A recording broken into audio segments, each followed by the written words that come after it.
하나님 말씀은 창세기 32장 22절에서 32절까지에 있는 말씀입니다. 창세기 32장 22절에서 32절에 있는 말씀, 제가 한 절 여러분이 한 절 받들어 봉독하겠습니다. 밤에 일어나 두 아내와 두 여종과 11 아들을 인도하여 야복 나루를 건널세 그들을 인도하여 시내를 건네며 그 소유도 건네고 야곱은 홀로 남았더니 어떤 사람이 날이 새도록 야곱과 씨름하다가 그 사람이 자기가 야곱을 이기지 못함을 보고 야곱의 환도뼈를 치매 야곱의 환도뼈가 그 사람과 씨름할 때에 위골되었더라. 그 사람이 가로되 날이 세려하니 나로 가게 하라. 야곱이 가로되 당신이 내게 축복하지 아니하면 가게 하지 아니하겠나이다. 그 사람이 그에게 이르되 내 이름이 무엇이냐? 그가 가로되 야곱이니이다. 그 사람이 가로되 내 이름을 다시는 야곱이라 부를 것이 아니요 이스라엘이라 부를 것이니 이는 내가 하나님과 사람으로 더불어 겨루어 이겼음이니라. 야곱이 청하여 가로되 당신의 이름을 고치소서. 그 사람이 어찌 내 이름을 묻느냐 하고 거기서 야곱에게 축복한지라. 그러므로 야곱이 그곳 이름을 브니엘이라 하였으니 그가 이르기를 내가 하나님과 대면하여 보았으나 내 생명이 보존되었다 함이더라. 그가 브니엘을 지날 때에 해가 돋았고 그 환도뼈로 인하여 절었더라. 같이 읽겠습니다. 그 사람이 야곱의 환도뼈 큰 힘줄을 친고로 이스라엘 사람들이 지금까지 환도뼈 큰 힘줄을 먹지 아니하더라. 아멘. 앉으십시오. 오늘 본문의 말씀으로 위대한 시작 13번째입니다. 13번째, 야복 나루에서 하나님을 만나다라는 제목으로 여러분과 함께 은혜를 나누어 보겠습니다. 창세기 28장에 보면 야곱은 그의 어머니 리브가의 조언에 따라 형 에서를 피해서 이제 브엘세바에서 밧담 아람, 그러니까 하란에 있는 외삼촌 라반의 집으로 피신하게 됩니다. 그는 브엘세바에서 하란으로 가다가 루스라는 곳에 도달하였고 이곳에서 야곱은 하나님을 만나게 됩니다. 정확히 말씀드리자면 전능하신 하나님께서 지금 고통하고 있는 야곱을 찾아오셨던 것입니다. 하나님은 도망자의 신사가 된 야곱에게 두 가지의 축복을 하십니다.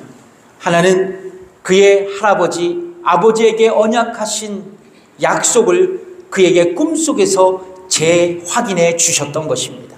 즉 땅을 주고 큰 자손을 주고 그의 자손을 통해 열방을 축복하시겠다고 말씀합니다. 창세기 28장 14절을 읽겠습니다. 내 자손이 땅의 티끌같이 되어서 동서남북에 편만할지며 땅의 모든 족속이 너와 내 자손을 인하여 복을 얻으리라. 그리고 에서를 피해 고향을 떠나 도망하는 야곱에게 하나님은 이렇게 말씀하지 않습니까? 내가 너와 함께 있을 것이다. 내가 어디로 가든지 지킬 것이다. 그리고 너를 야곱을 다시 고향 땅으로 돌아오게 하실 것이라고 약속하셨습니다. 창세기 28장 그 다음 절 15절의 말씀입니다. 읽겠습니다. 내가 너와 함께 있어 내가 어디로 가든지 너를 지키며 너를 이끌어 이 땅으로 돌아오게 할지라. 내가 내게 허락한 것을 다 이루기까지 너를 떠나지 아니하리라 하신지라. 아멘. 성도 여러분, 생각해 보십시오. 에서를 피해 하란으로 야반 도주하는 야곱에게 하나님께서 찾아오셔서 하신 이 말씀이 그에게 얼마나 큰 위로와 소망이 되었을까요? 그렇습니다. 우리가 위기에 직면하고 어두움에 처해 있을 때 성령님은 우리를 결코 외면하시지 않으신다는 것입니다. 도리어 우리 안에 내주하고 계신 성령님께서 진리의 말씀을 우리로 하여금 생각나게 하시고 그 말씀으로 우리를 위로해 주실 것입니다. 여러분, 역경에 처할 때 우리에게 큰 힘이 되는 말씀이 성경에 여러 곳에 있습니다. 그 중에 제가 제일 좋아하는 말씀입니다. 한번 같이 읽어볼까요? 이사야서 41장 10절의 말씀입니다. 읽어보겠습니다. 두려워 말라. 내가 너와 함께함이라. 놀라지 말라. 나는 내 하나님이 됨이라. 내가 너를 굳세게 하리라. 참으로 너를 도와주리라. 참으로 나의 의로운 오른손으로 너를 붙들리라. 아멘. 그렇습니다. 하나님은 역경 가운데 고통하고 있는 저와 여러분에게 내가 너와 함께 한다고, 참으로 너를 도와주겠다고, 너를 나의 의로운 오른손으로 너를 붙들겠다고 말씀합니다. 여러분, 이 말씀이 우리에게 소망이 되지 않습니까? 이 성경 구절과 비슷한 찬양이 있어요. 이 찬양입니다. 나의 안에 거하라. 나는 내 하나님이니 모든 환난 가운데 너를 지키는 자라. 두려워하지 말라. 내가 널 도와주리니 놀라지 말라. 내 손 잡아주리라. 내가 너를 지명하여 불렀나니 너는 내 것이라. 내 것이라.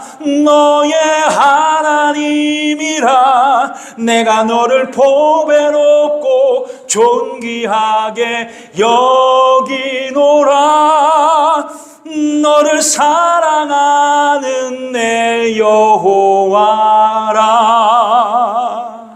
아멘. 이윽고 야곱은 하나님의 말씀에 반응하며 이렇게 고백합니다. 창세기 28장 16절의 말씀입니다. 읽겠습니다. 야곱이 잠이 깨어 가로되 여호와께서 과연 여기 계시언을 내가 알지 못하였도다. 야곱의 시대를 살아간 고대 근동 지방 사람들은요, 그들이 숭배하고 있는 신들이 자신들이 살아가는 지역에서만 활동하고 힘과 능력을 발휘하는 그러한 지역신 또는 부족신으로 생각했습니다. 동일하게 브엘세바를 떠난 야곱도 마찬가지였어요. 하나님을 일종의 지역적인 신들 중 하나로 알고 있었습니다. 부족의 신이나 고향의 신으로만 한정돼서 그 하나님을 이해했던 것입니다. 그러나 야곱은 고향이 아닌 루스에서 하나님을 경험하고 그분의 말씀을 들었습니다. 그분은 지역에 한정되어 역사하시는 분이 아니라 공간을 초월하여 역사하시는 무소부재하신 하나님 것을 그가 알았다고 그렇게 고백하고 있습니다. 그렇습니다. 야곱은 편지하신 하나님께서 어디든지 나와 함께 하실 것이고, 그래서 더 이상 나는 혼자가 아니라는 사실에 그가 감격했던 것입니다. 동시에 편지하신 하나님께서 나의 모든 것을 지켜보고 계신다는 사실에 또한 그는 두렵기도 했습니다. 그래서 그는 이렇게 고백합니다. 창세기 28장 17절 읽겠습니다. 이에 두려워하여 가로되 두렵도다 이곳이요. 그렇습니다. 사랑하는 성도 여러분, 하나님은 무소부재하신 분이십니다. 하나님은 공간의 제한을 받지 않으시고 어디에나 계시며 그분은 우리를 항상 지켜보고 계시는 분이십니다. 그래서 하나님은 우리가 어디에 있든지 우리를 참으로 도우실 수 있는 분이십니다. 사랑하는 성도 여러분, 하나님께서 어디서든지 나를 돕고 계시고 나를 붙들고 계신다면 우리에게 하나님은 얼마나 든든한 신앙의 버팀목이 될 수 있을까요? 한 걸음 더 나아가 하나님은 모든 장소에 존재하시는 분이시기에 우리가 하나님의 눈을 결코 피할 수 없다는 것입니다. 그러니까 우리가 어디에 있든지 무엇을 하든지 하나님은 우리의 행동을 다 지켜보고 계신다는 거예요. 여러분, 우리가 이런 하나님의 편전성을 믿고 확신한다면 남몰래 죄짓고 싶은 충동과 유혹이 밀려올 때 우리에게는 거부할 수 있는, 그 죄악을 거부할 수 있는 거룩한 경종이 될 수 있습니다. 뭐요? 하나님의 편재성을 우리가 믿고 있을 때 말이에요. 여러분, 이것이 바로 신앙생활이에요. 하나님의 계신 것을 확신하고 그분 앞에 거룩한 삶을 살아가는 것, 그것이 신앙생활이에요. 한마디로 하나님을 경외하며 살아가는 것이 바로 신앙생활입니다. 중요한 질문은 이것입니다. 우리 모두가 하나님 앞에 진실로 신앙생활을 잘하고 있는 것일까? 하나님을 경외하며 우리가 살아가고 있는가? 여러분, 이 질문 앞에 우리는 진실된 답변을 할 수 있어야 합니다. 이윽고 그는 잠에서 깨어난 후 야곱은 자신이 베었던 그 돌을 가져다가 기둥을 세우고 거기에 기름을 붓고 그곳의 이름을 하나님의 집이라는 의미로 베델이라 명명하게 됩니다. 야곱은 자신을 축복하신 하나님께 제단을 쌓고 기름을 붓고 예배를 드렸던 것입니다. 그리고 훗날 베델은 이스라엘 백성에게 가장 중요한 예배의 장소가 되었습니다. 특별히 사사시대에 이곳에는 하나님의 법궤가 있었습니다. 그리고 이곳에서 이스라엘 자손들은 하나님께 번제와 화목의 제사를 드렸습니다. 야곱은 베델에서 예배를 드리며 이곳에 반드시 성전을 세울 것과 11조를 드릴 것을 서운한 후 그는 하란으로 떠나게 됩니다. 그리고 그는 약 500마일을 걸어 하란에 도착하게 됩니다. 야곱은 천신만고 끝에 하란에 도착했습니다. 그리고 라반이 살아가는, 그의 외삼촌 라반이 살아가는 지역 근처 우물가에서 라헬을 만나게 되었습니다. 야곱은 우물가에 나온 라헬에게 첫눈에 반했고 그녀를 아내로 삼기 위해 외삼촌 라반에게 7년간의 봉사를 약속합니다. 이제 7년이 흘러 기한이 되었습니다. 야곱은 라헬을 아내로 맞이하여 혼인을 하게 되었습니다. 그런데 결혼 잔치 후 첫날 밤이 지나고 아침에 일어나 보니까 라헬이 아닌 레아였습니다. 라반은 레아를 야곱의 방에 들여보내고 신부를 바꿔치게 한 것입니다. 기가 막힌 야곱이 라반에게 항의하자 라반은 이렇게 말합니다. 형보다 아우를 먼저 시집 보내는 것은 우리 마을의 전통이 아니기 때문에 레아를 먼저 시집 보냈을 것뿐이고, 그리고 이제 그 첫 딸을 너의 아내로 주었다고 얘기합니다. 만약 네가 라헬을 아내로 맞이하기 위해서 그를 아내로 맞이하기를 원한다면 7년간 나에게 더 봉사하라고 이야기합니다. 결론적으로 야곱은 라헬을 얻기 위해 7년을 더 라반에게 봉사합니다. 여러분, 야곱은 그의 이름의 의미처럼 남을 속이는 인생을 살아왔습니다. 아버지 이삭, 형 에서를 속이고 장자의 명분과 축복을 가로챈 교활한 사람이었습니다. 그런데 그가 자신보다 더 사기성이 농후한 라반을 만난 것입니다. 야곱은 소위 임자를 만나게 되었던 것입니다. 여러분, 저는 아마도 하나님께서 라반을 만나 사기를 당하는 일을 통해서 야곱에게 자신을 돌아볼 성찰의 기회를 주셨을 것이라고 저는 생각합니다. 라반에게 사기를 당하면서 내가 어떤 인생을 살았는가를 라반의 모습을 통해 야곱에게 그렇게 레슨하셨던 것입니다. 여러분, 어찌 보면 우리가 직면하는 어려움과 위기를 두 가지의 측면에서 바라볼 수 있습니다. 하나는 고난의 시간을 돌파하도록 하나님을 의지하는 시간이 될 수 있습니다. 또 다른 하나는 역경의 시간을 통해 나의 잘못과 허물을 성찰하라는 시간이 될 수도 있습니다. 그러면 여러분, 우리에게 우연히 일어나는 일은 없습니다. 결코 우리가 직면하는 순경에는, 또한 역경에는 하나님의 선하신 섭리가 있고 그분이 우리를 선하신 길로 인도하신다는 것입니다. 이것이 성경적인 진리예요. 그래서 성경은 우리에게 이렇게 말씀합니다. 예레미야 29장 11절에 있는 말씀을 읽겠습니다. 시작. 나 여호와가 말하노라. 너희를 향한 나의 생각은 내가 아니니 재앙이 아니라 곧 평안이요 너희 장래에 소망을 주려 하는 생각이라. 그 후 야곱은 레아와 라헬 그리고 실바와 빌하를 통해 11명의 아들을 얻게 되었습니다.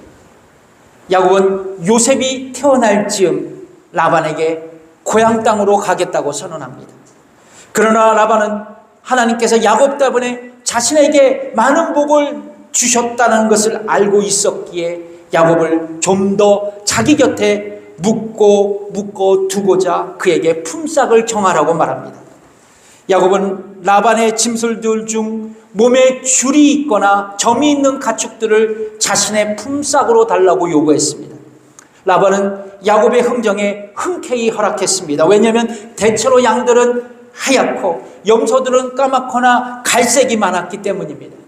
이제 계약이 성사되자 라반은 야곱에게 매우 비열한 행동을 합니다. 라반은 얼룩덜룩한 무늬가 있는 양과 염소들을 따로 떼서 자기 아들들에게 맡기고 사흘길이나 멀리 떨어지게 했습니다. 그런데 야곱에게는 무늬 없는 짐승들만 골라 맡겼던 것입니다. 그러나 야곱은 특이한 방법을 동원해서 그에게 맡겨진 짐승들을 키워나갔습니다.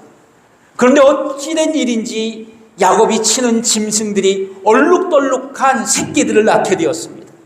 그리고 그 후 그는 막대한 부를 획득합니다. 여러분 생각해 보십시오. 야곱이 특정한 나무 껍질을 벗겨서 물구이에 놓고 짐승들을 마시우게 해서 얼룩덜룩한 새끼들을 많이 낳았습니까? 그것은 아닙니다. 과학적으로 야곱이 사용한 방법은 결코 그의 얼룩덜룩한 짐승들을 얻게 할 수 없었습니다. 그렇다면 어떻게 야곱은 부자가 되었을까요? 하나님께서 함께 하셨기 때문입니다. 베델에서 하나님은 야곱에게 뭐라고 말씀하셨습니까? 내가 너와 함께 하겠다고 말입니다. 야곱은 불과 6년 만에 하나님의 은혜로 막대한 부를 얻게 되었습니다. 여기서 우리는 영적인 교훈을 이 지점에서 발견할 수 있습니다. 여러분, 내가 하면 이를 그르친다는 것입니다. 내가 하면 이를 그르친다는 거예요. 그러나 하나님이 하시면 그 일은 아름답게 이루어지는 것입니다. 야곱은 에서 컴플렉스를 갖고 있었습니다. 그래서 형의 장자의 명분과 축복을 획득하고자 인간적인 안간힘을 썼습니다. 결론적으로 그의 인생은 나락으로 떨어졌습니다. 이를 그르치고 그는 도망자의 신세가 되었습니다. 반면 라반에게 착취당하고 있는 야곱에게 하나님이 일하셨습니다. 그를 거부로 만들어 주셨어요. 설명할 수 없는 기적으로 그를 창대케 하셨습니다. 그러므로 여러분, 하나님이 하시면 쉽습니다. 그러나 내가 하면 인생이 어려워지는 거예요. 여러분 따라해 봅시다. 내가 하면 어려워져요. 하나님이 하시면 쉽습니다. 아멘? 이것이 진리예요. 마침내 부자가 된 야곱을 보고 라반의 아들들은 야곱이 아버지의 것을, 라반의 것을 도둑질한 것이라고 야곱을 모함했습니다. 라반도 야곱을 경계의 눈초리로 째려보았어요. 결국 야곱은 더 이상 같이 살 수 없다고 판단하고 그의 가족들과 소유를 모두 모아서 라반 몰래 고향 땅에서 도망할 계획을 세우게 됩니다. 그리고 야곱은 그의 가족들과 함께 장인 라반에게 알리지 않은 채 가나안 땅으로 도주하게 됩니다. 3일 뒤 이 소식을 들은 라반은 야곱을 죽이고 그의 딸들과 손주들과 그의 모든 짐승들을 약탈하기 위해서 추격대를 조직하여서 이제 야곱의 일행들을 쫓아갔고 마침내 길르앗에서 야곱을 붙들게 됩니다. 그러나 여러분, 라반의 계획과 달리 길르앗에서 라반과 야곱 이 두 사람은 평화의 언약을 맺습니다. 그리고 사이좋게 헤어져요. 왜냐하면 야곱을 만나기 전날 밤 하나님께서 라반에게 야곱에게 해를 끼치지 말라고 경고의 메시지를 보내셨기 때문입니다. 그렇습니다. 하나님은 야곱과 라반 사이의 중보자가 되셔서 그들을 화해시키고 이제 야곱을 고향 땅으로 안전하게 돌아가게 하셨던 것입니다. 이제 야곱과 라반은 함께 돌무더기를 쌓고 그것을 경계로 삼아 서로 넘어가서 상대편을 해하지 않겠다라는 언약을 체결합니다. 야곱은 라반과 결별하고 이제 가나안 땅, 자기의 고향 땅으로 돌아갑니다. 이제 야곱은 언약에 따라 다시 하란 땅으로 돌아갈 수 없는 처지가 되었고 오직 고향 땅으로 가야만 했습니다. 그런데 겨우 라반의 손아귀에서 벗어난 야곱에게 또 다른 위기가 기다리고 있었습니다. 그것은 바로 고향에서 복수의 칼날을 갈고 있었던 형 에서가 버티고 있었기 때문입니다. 야곱이 고향으로 돌아갈 때 에서는 세일 땅에 거주하고 있었습니다. 먼저 야곱은 에서 형에게 그의 종들을 보내서 자신의 귀향을 겸손히 알립니다. 그리고 과거 자신의 잘못에 대한 용서와 자비를 베풀어 주기를 구했습니다. 그러나 여러분, 에서의 반응은 상당히 위협적이었습니다. 에서는 그의 동생 야곱이 고향 땅에 돌아온다는 소식을 듣고 그의 사병 400인을 데리고 야곱에게 달려옵니다. 이 소식을 들은 야곱은 그의 특유의 꼼수를 동원합니다. 만일의 사태에 대비해서 자신의 재산을 둘로 나누어 이제 고향 땅으로 향하게 됩니다. 한쪽이 에서에게 공격을 당하면 다른 쪽에라도 공격을 피할 수 있겠다는 야곱의 인간적인 계산이었습니다. 다급해진 야곱은 20년 전 베델에서 만난 하나님께 내 형 에서의 손에서 자신을 구원해달라고 기도합니다. 그러나 인간적인 생각으로 상황을 무마시키려고 그렇게 날뛰고 있는 야곱에게 하나님은 침묵하십니다. 야곱은 하나님께서 그에게 반응을 보이지 않자 야곱은 다시 인간적인 계획에 몰두합니다.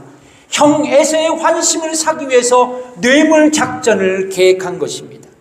그러니까 형에게 줄 짐승들을 세 그룹으로 나누어서 야곱 앞에 가게 했고 각 그룹을 이끌어가는 그의 종들에게 야곱이 에서에게 드리는 선물이며 야곱은 그 선물 뒤에 오고 있다고 말을 전하도록 했던 것입니다.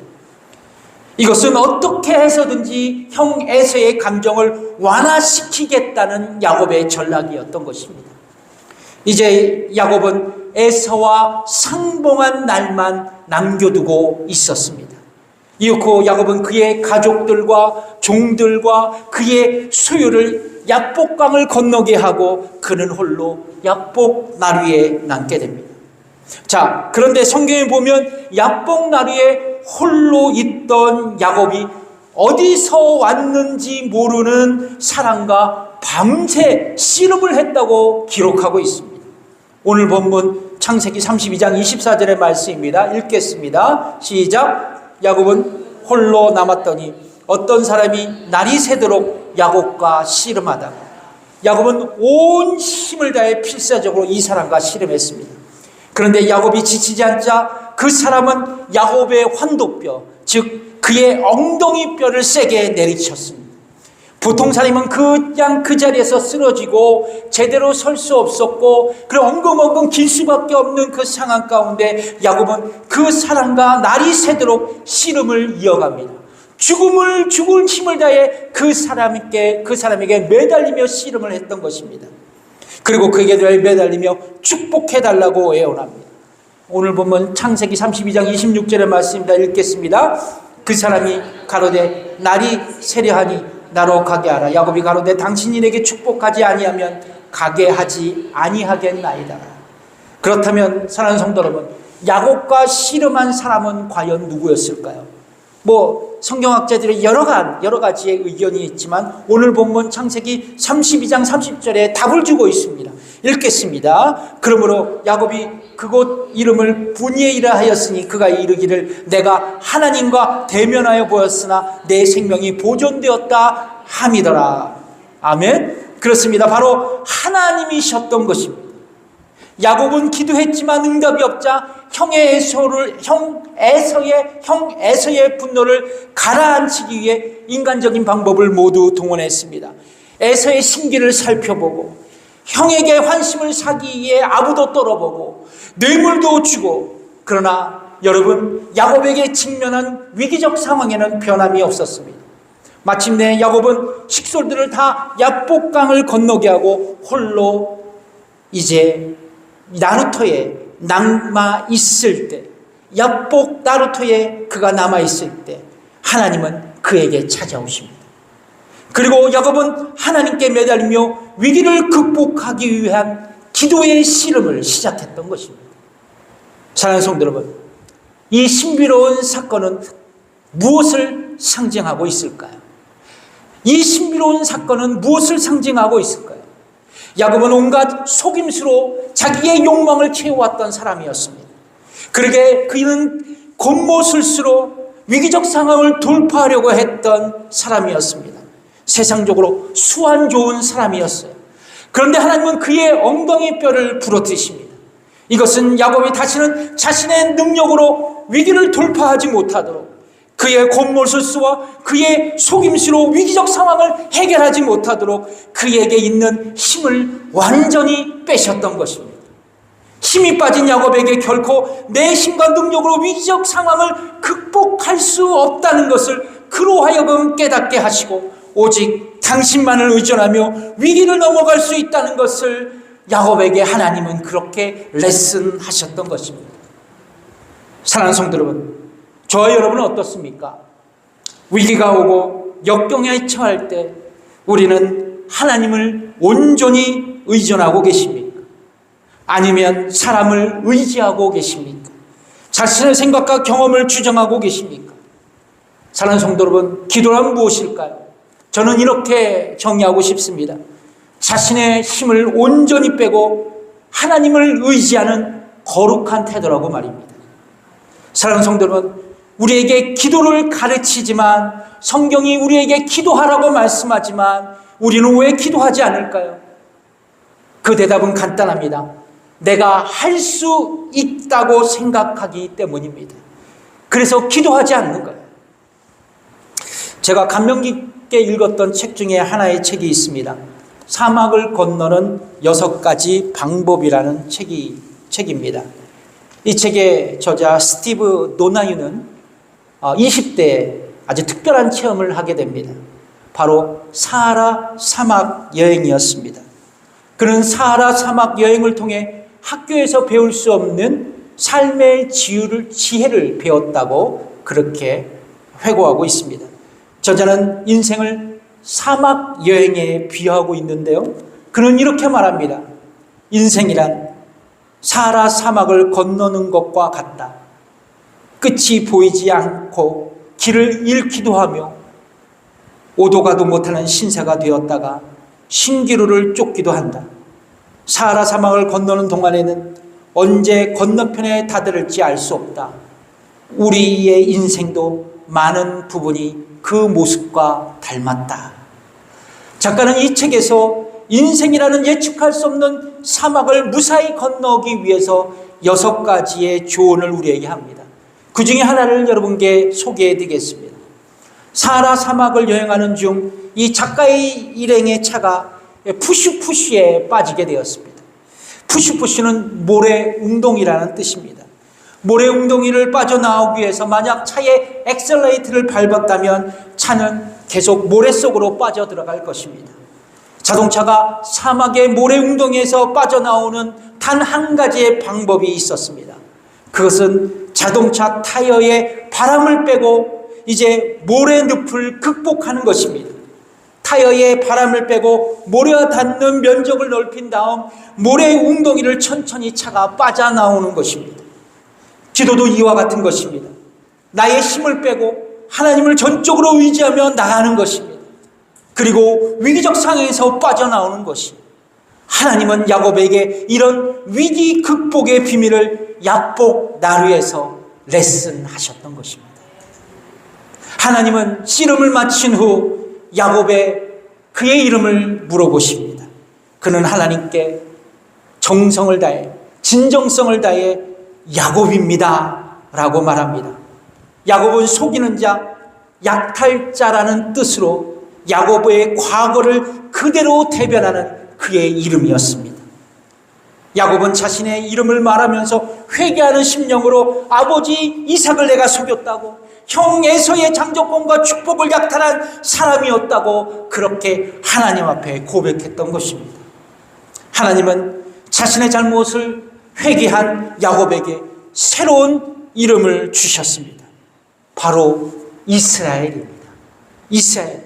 그 이유는 하나님과 겨루어 이겼다입니다. 여기서 하나님과 겨루어 이겼다라는 것은 하나님께 싸워서, 하나님의 대항에서 싸워서 이겼다라는 뜻이 아닙니다. 하나님의 도움을 받아 이겼다라는 뜻입니다. 하나님의 도움을 받아 이겼다. 그렇습니다. 야곱은 인간적인 골모술수로 남의 것을 쟁취하고 또한 그의 얄팍한 지혜로 위기를 극복하려 했습니다. 그러나 이제 이스라엘 된 야곱은 다가오는 모든 위기 가운데 하나님을 붙들고 믿음으로 극복하고자 하는 그런 신앙인이 될 것을 하나님은 야곱에게 기대하시면서 그에게 이스라엘이라는 이름을 주셨던 것입니다. 사랑하는 성도 여러분, 우리에게 위기적 상황이 있습니까? 앞으로 다가올 고난이 예측됩니까? 그래서 여러분 약봉나루에서 홀로 슬퍼하며 낙심하고 계십니까? 그렇다면 여러분 약봉나루에서 하나님을 만나십시오. 그리고 하나님을 의존하며 모든 위기와 역경을 극복하는 이스라엘이 되십시오. 하나님의 도움을 받아 고난과 역경에 승리하는 우리가 되었으면 좋겠습니다. 기도하겠습니다.